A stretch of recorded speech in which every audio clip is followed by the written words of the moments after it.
Assalamualaikum, saya Nur Farshid Liani binti Rosli, nombor matrik BA 19110602 dan rakan saya Amanina binti Abdul Hamid, nombor matrik BA 19110558 akan membentangkan soalan 5, iaitu bincangkan bagaimanakah pembentukan negara bangsa boleh membawa masalah kepada masyarakat berbagai etnik.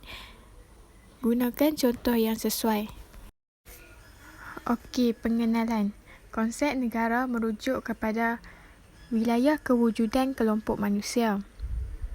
Seterusnya, konsep negara juga ia merupakan suatu unit politik yang mempunyai kedaulatan, tanggungjawab dan kuasa menjalankan hal ehwal pentadbiran sendiri. Selain itu, ia juga merupakan sekumpulan manusia yang tetap berada di bawah penyelenggaraan kerajaan dan tidak tertakluk kepada kuasa luar. K. Ramatan 1992. Okey, seterusnya kita beralih kepada konsep bangsa. Konsep bangsa adalah merupakan kesatuan manusia yang hidup di dalam sesebuah negara. Sehubungan dengan itu juga, kumpulan besar yang ahlinya mempunyai kepercayaan terikat atas asas perkongsian identiti sebagai suatu kumpulan manusia atau masyarakat yang terikat dengan persamaan hubungan sejarah, kebudayaan dan nenek moyang yang sama. Konsep negara bangsa. Konsep negara bangsa dilihat sebagai bangsa idaman yang diimpikan oleh sesebuah negara melalui konsep satu bangsa dan satu identiti.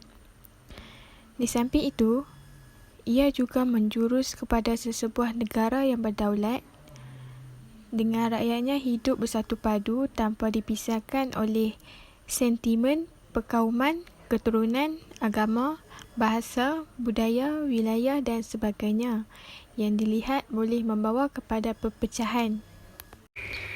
Okey, seterusnya pula kita beralih kepada syarat utama negara bangsa. Untuk menjadi negara bangsa, terdapat 3 syarat yang diutamakan. Syarat yang pertama adalah masyarakat dalam sesebuah negara hidup dalam keadaan yang bersatu padu tanpa berlaku sebarang diskriminasi dan perpecahan. Sehubungan dengan itu, syarat yang kedua pula adalah rakyat negara mestilah berkongsi pegangan kepada suatu ideologi yang sama. Syarat yang terakhir adalah penduduk haruslah percaya dan yakin terhadap sistem pemerintahan dan undang-undang negara. Oleh itu, terdapat 3 syarat utama untuk menjadi negara bangsa. Hai, Assalamualaikum. Nama saya Amanina binti Abdul Hamid, nombor matrik BA 19110558 dan saya akan bincangkan tentang topik kami iaitu negara bangsa, pembentukan negara bangsa yang boleh membawa masalah kepada masyarakat berbagai etnik. Pertama sekali, saya akan bincangkan tentang contoh negara bangsa. Di sini terdapat 3 contoh negara bangsa iaitu Malaysia, Indonesia dan Itali. Tetapi banyak lagi negara-negara yang saya tidak ceritakan di sini. Okey, menurut Tun Dr. Mahathir Mohamad yang telah menulis dalam artikelnya yang bertajuk Melangkah ke Hadapan, pembinaan negara bangsa amat penting bagi sesebuah negara yang berbilang kaum dan agama seperti Malaysia. Keupayaan membina negara bangsa bergantung kepada perkongsian nilai serta semangat patriotisme. Membentuk sebuah negara yang bersatu padu serta menyanjung masa hadapan yang dikongsi bersama. Bangsa itu mestilah sejahtera berintegrasi wilayah-wilayah dan kelompok-kelompoknya, menikmati kehidupan bersama yang sepenuhnya berasaskan persamaan hak dan keadilan, membentuk sebuah bangsa Malaysia dengan rasa taat, setia dan pengabdian yang tidak berbelah bagi terhadap bangsa tersebut. Bagi negara kedua adalah negara Indonesia. Pemikiran Soekarno yang berteraskan pembentukan sebuah negara bangsa Indonesia yang berkongsi ciri-ciri yang sama telah mewujudkan semangat penyatuan nasional. Menurut John T. McAllister, Penyatuan nasional atau dikenali sebagai integrasi nasional merupakan sebuah proses pembentukan bangsa baharu dan bersatu yang berasaskan masyarakat terdahulu di mana mereka mempunyai perbezaan budaya dan perpecahan politik yang panjang. Soekarno bercita-cita untuk melahirkan sebuah negara bangsa Indonesia yang berkongsi identiti yang sama dan memiliki semangat nasionalisme yang tinggi. Penyatuan nasional ini mampu menjadi Indonesia sebagai sebuah negara yang membangun dan mampu menepani halangan dan cabaran yang menimpa. Negara bangsa yang ketiga adalah Itali. Orang Itali mahu menyatukan wilayah-wilayah di bawah sebuah pemerintahan. Mereka mahu menghalau orang Austria dari bumi Itali. Namun Count Camillo Benso menyatukan menggunakan amalan realpolitik. Itali asalnya dikuasai oleh Austria dan rakyatnya mahu menyatukan Itali dengan membebaskan diri daripada pemerintahan Austria. Benso di cover berusaha menyatukan Itali menjadi sebuah negara melalui realpolitik. Realpolitik adalah amalan untuk mewajarkan apa sahaja cara untuk mencapai matlamatnya. Usaha Benso di cover dalam penyatuan Itali adalah bekerjasama dengan Napoleon III untuk menentang Austria, mengadakan penghutang suara, membantu Prusia tewaskan Austria, menyatukan berlandaskan pemerintahan monarki, menyatukan melalui amalan realpolitik. Perancis berundur dari Rom dan beliau telah mengambil kesempatan menyatukan Rom dan Itali. Akhirnya terbentuklah sebuah negara bangsa. Faktor kewujudan negara bangsa. Terdapat 5 faktor yang menjadi pemangkin kepada pembinaan sesebuah negara bangsa. Yang pertama adalah integrasi. Integrasi merupakan satu proses mewujudkan suatu identiti nasional di kalangan kumpulan-kumpulan yang sudah terpisah daripada segi kebudayaan, sosial dan lokasi dalam sesebuah unit politik. Integrasi terdiri daripada wilayah, ekonomi, kebudayaan dan sosial. Integrasi pendidikan serta politik. Integrasi adalah merupakan perkara asas bagi proses pengukuhan, perpaduan dan penyatuan masyarakat dalam sesebuah negara. Aktiviti integrasi adalah bermatlamat menghilangkan perasaan perkauman atau kenegerian atau apa jua kefahaman kebangsaan yang sempit yang boleh mengancam matlamat paling utama negara bangsa, iaitu mengutamakan matlamat kebangsaan yang mewakili negara dan semua pihak yang berada di dalamnya. Ini secara automatik akan membantu mengukuhkan lagi usaha membina negara bangsa yang sebenar. Kedua adalah nasionaliti.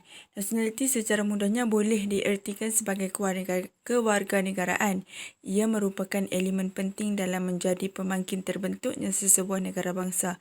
Elemen ini mewujudkan suatu bentuk identiti kepada semua orang di dalam negara itu, iaitu sebagai penduduk atau warga negara tersebut.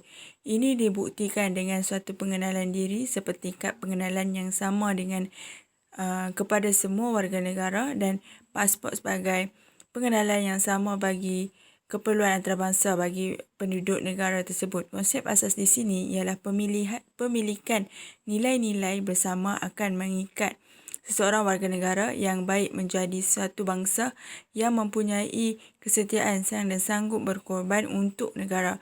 Faktor kebersamaan dan perasaan berkongsi milik dalam hal seperti budaya kebangsaan, sistem politik dan bahasa boleh menjadi faktor penyatuan rakyat yang diiktiraf sebagai suatu bentuk nasionaliti kebangsaan yang mewakili semua orang. Seterusnya adalah nasionalisme.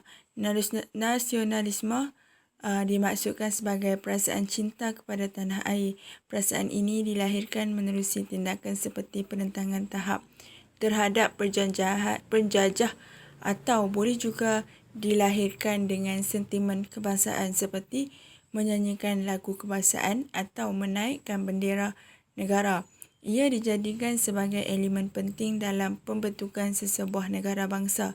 Ini dapat kita fahami kerana dengan semangat cintakan tanah air yang sama, ia dapat memberi nilai perkongsian yang tiada batas kepada semua pihak dalam sesebuah negara. Oleh yang demikian, semangat ini adalah asas pembinaan semangat kekuatan, keyakinan diri, penyatuan dan perpaduan nasional. Kekuatan yang digembleng menerusi tenaga, keazaman dan cita-cita serta usaha upaya maju juga mengutamakan kepentingan nasional daripada kepentingan kaum masing-masing akan menjadi faktor kejayaan pembentukan negara bangsa. Terusnya adalah patriotisme. Elemen ini merupakan lanjutan daripada perasaan cinta tanah air atau motherland iaitu nasionalisme. Elemen patriotisme hadir selepas wujudnya nasionalisme. Ia merupakan elemen penting berkenaan kasih serta kesedaran seseorang terhadap kewarganegaraannya dan betapa ia cinta terhadap tanah airnya. Pada kemuncaknya, patriotisme adalah kesetiaan teragung oleh rakyat yang bersedia berkorban nyawa untuk tanah air yang dicintainya. Menerusi faktor patriotisme, bangsa akan menjadi kuat dan mampu berjuang membangunkan bangsa daripada mengalami kemunduran dan penindasan. Bagi membentuk bangsa yang kuat, rakyat semestinya mempunyai keberanian, ketahanan mental, emosi dan fizikal dalam membentuk ketahanan nasional. Terakhir sekali adalah demokrasi. Secara umumnya dimaksudkan sebagai daripada rakyat untuk rakyat kepada rakyat. Ia jelas menunjukkan peranan demokrasi itu sendiri sebagai alat mewujudkan keutuhan pentadbiran yang direstui rakyat secara keseluruhan. Demokrasi wujud kerana adanya rakyat dan dicipta bagi kesejahteraan rakyat dan negara. Negara bangsa hanya wujud apabila wujudnya kefahaman mendalam berkenaan demokrasi yang memberikan ruang kepada semua orang yang terlibat dalam pentadbiran negara. Kekuatan demokrasi dalam pembentukan negara bangsa ialah daripada sudut pemberian hak kepada semua warga negara berkongsi ideologi yang satu dalam memilih pemerintahan negara. Keadaan ini akan mewujudkan keamanan dengan tiadanya proses politik lain yang negatif seperti demonstrasi atau kudeta serta mengalami kegawatan politik. Keadaan ini akan membantu rakyat bersatu hati dalam menerima pentadbiran yang memenangi proses demokrasi yang dijalankan secara adil dan saksama. Masalah dalam masyarakat pula terdapat 3 jenis kategori iaitu globalisme, kepelbagaian budaya dan pluralisme. Bagi globalisme dikenali sebagai kesejakatan ataupun dunia tanpa sempadan. Menurut Kenichi Ohmei, globalisasi adalah dunia tanpa sempadan dengan setiap negara terpaut kepada jaringan aliran maklumat secara global yang ditunjangi kecanggihan teknologi. Pertukaran maklumat yang cepat dan pantas menjadikan dunia begitu kecil tanpa sempadan. Pada pendapat beliau, sempadan negara bangsa akan berakhir. Kenyataan tersebut memberi gambaran betapa globalisasi adalah suatu ancaman besar kepada konsep negara bangsa yang sedia ada. Ini tidak dinafikan, tetapi sekiranya ditangani secara bijak, globalisasi adalah suatu hal yang memberi manfaat besar kepada setiap negara bangsa tanpa terkorbannya konsep negara bangsa yang sedia ada. Ancaman diimbangi dengan memastikan kekuatan nasionalisme dan patriotisme sebagai benteng terakhir yang kukuh demi mempertahankan negara bangsa. Kebimbangan ini disuarakan juga oleh cetusan penulisan oleh Aziz Ishak Utusan Malaysia 2001 terhadap golongan muda melalui ulasan beliau iaitu dunia mereka tidak lagi tanah air atau negara ibunda tetapi dunia globalisasi. Dunia globalisasi menuntut lebih banyak persamaan seolah-olah menafikan kelainan, namun sebagai bangsa yang bermaruah, generasi muda Malaysia wajar kembali kepada acuan budaya kita sendiri. Justru melalui budaya kita sendiri, kita dapat mengekalkan jati diri serta sikap yang tidak mengenang budi dan lupa jasa-jasa pejuang kemerdekaan terhindar terus daripada minda mereka. Globalisasi telah sedang dan akan terus memaksa proses perubahan demografi, teknologi, penghapusan sempadan, penembusan budaya, perkahwinan, bahasa dan pelbagai lagi ke atas umat manusia. Konsep yang ibarat hantu raya tidak bertuan itu sedang menelan konsep negara bangsa yang diperkenalkan oleh ahli falsafah Jerman Johann Fichte. Ia dalam perjalanan untuk mencipta kuasa-kuasa supranasional yang bakal menggelamkan kuasa negara-negara yang dibentuk oleh negeri-negeri kecil pada zaman penaklukan dan penjajahan. Globalisasi menjanjikan kehidupan yang lebih mudah dan cemerlang. Ia akan mencabut nilai-nilai kebangsaan dan kenegaraan lalu menggantikannya pula dengan konsep sejagat.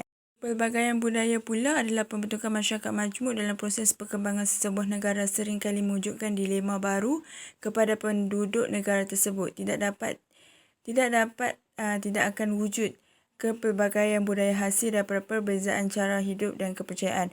Kewujudan kepelbagaian aliran kebudayaan yang menjadi amalan penduduk di sesebuah negara bermasyarakat majmuk tidak dapat dinafikan boleh mewujudkan ancaman besar kepada proses pembinaan sesebuah negara bangsa. Terdapat beberapa pandangan tentang ancaman yang perlu dihadapi dalam pembentukan negara bangsa dalam konteks sedemikian.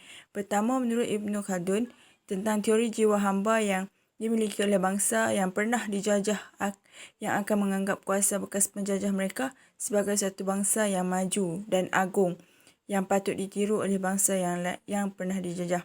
Kedua, berkenaan meneliti sesetengah masyarakat Malaysia yang terlalu mengagumi atau pro terhadap nilai-nilai barat, iaitu menurut Syed Hussein Alatas, sikap yang suka meniru secara tidak rasional terhadap semua nilai daripada barat.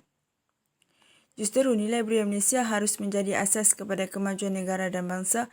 Dalam sesebuah negara bangsa, rakyat berkongsi identiti, lambang kebudayaan, nilai, semangat dan menjadi ciri-ciri dan hasrat negara bangsa tersebut. Seperti mana globalisasi, ancaman ini harus ditangani dengan bijak di mana kebimbangan terhadap ancaman perpecahan itu dapat diimbangi dengan menggunakan kekuatan kepelbagaian budaya yang wujud sebagai suatu cara melahirkan bangsa yang maju dan berjaya serta berdaya saing.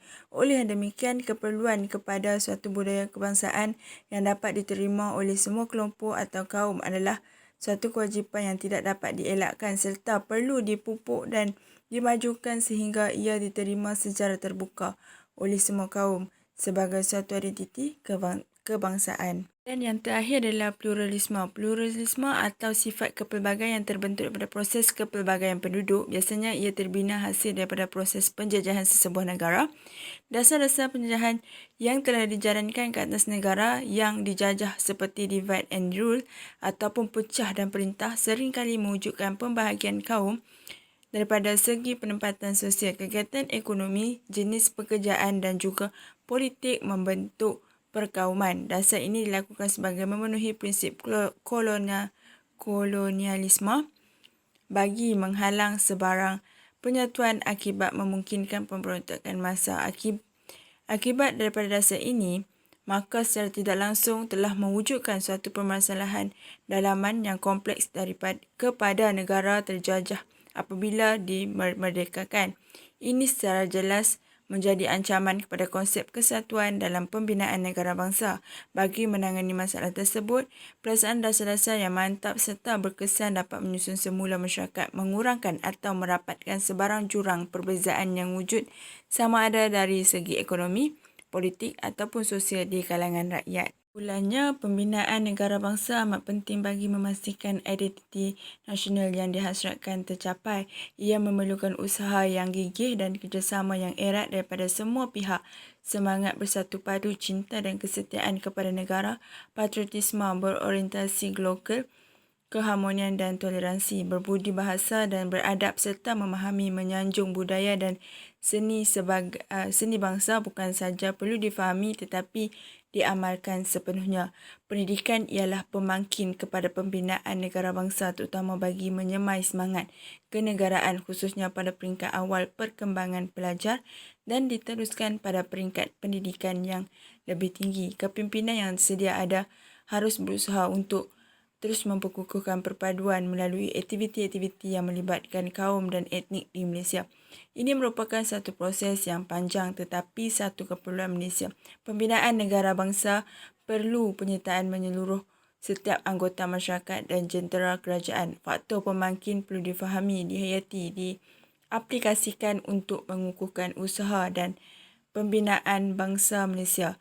Ancaman perlu ditangani dengan bijak. Sebagai satu kelebihan, satu nilai dikongsi bersama perlu diwujudkan dan dihargai oleh seluruh warga negara. Dan saja daripada saya. Assalamualaikum. Terima kasih.